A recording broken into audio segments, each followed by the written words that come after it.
Trong nhóm đồ của mình thì đầu tiên là cuốn cẩm nang sơ cấp cứu thần thức này. Mình đặt mua online trên Alpha Books. Nội dung của nó là đảm bảo an toàn trong các tình huống nguy hiểm như là hỏa hoạn này, đánh giá các vấn đề của nạn nhân và cách sơ cứu phù hợp trên mỗi trường hợp.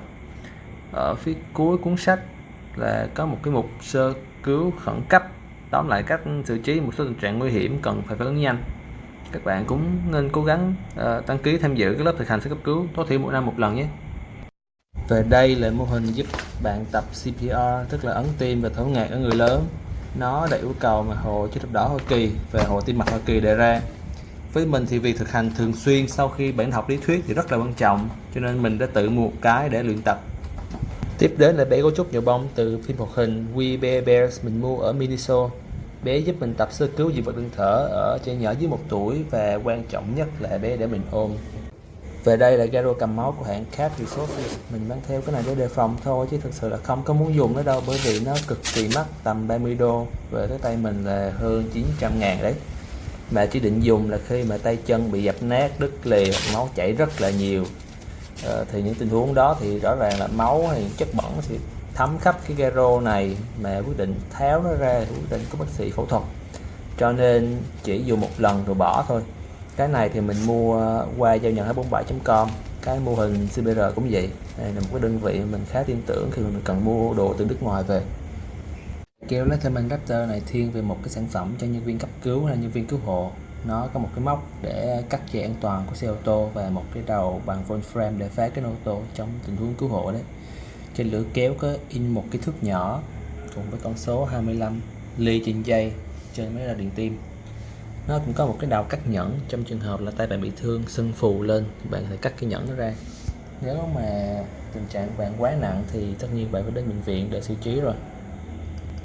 Tiếp theo về phần băng gạc và thuốc mà mình luôn mang trong ba lô thì nhắm tới 3 mục đích chính là cầm máu, vệ sinh vết thương và giảm đau.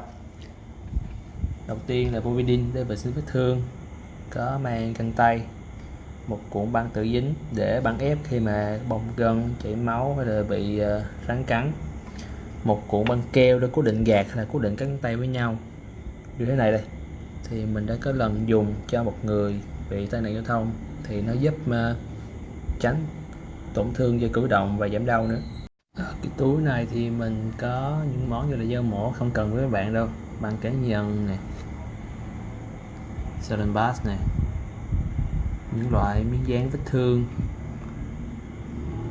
cái Vaseline, thêm mấy cái miếng dán nữa, dùng cho bỏng cũng được, và rất là nhiều gạt, rất là nhiều gạt, thêm một mớ gạt nữa của Pharmacity. Phải luôn cái giảm đau nha. Ở đây có dạng viên sủi, viên nén, cả hai là paracetamol hết, và mình có thể cân nhắc chọn ibuprofen nếu mình thấy cần thiết. Một loại khác là một viên bù muối pha với nước để bù muối điện giải, và kẹo ngọt để giúp người hạ đường huyết khi mà không ăn, đói, và theo tính khi mà tiêu chảy ngộ độc. Đây là chiếc áo khoác 5.11 Responder Parka, mình rất thích nó thích hợp cho nhân viên cấp cứu và bệnh viện nè, hay là những bạn chỉ thích đi tour, chạy xe máy, đi xa. Nó có cực kỳ nhiều túi luôn.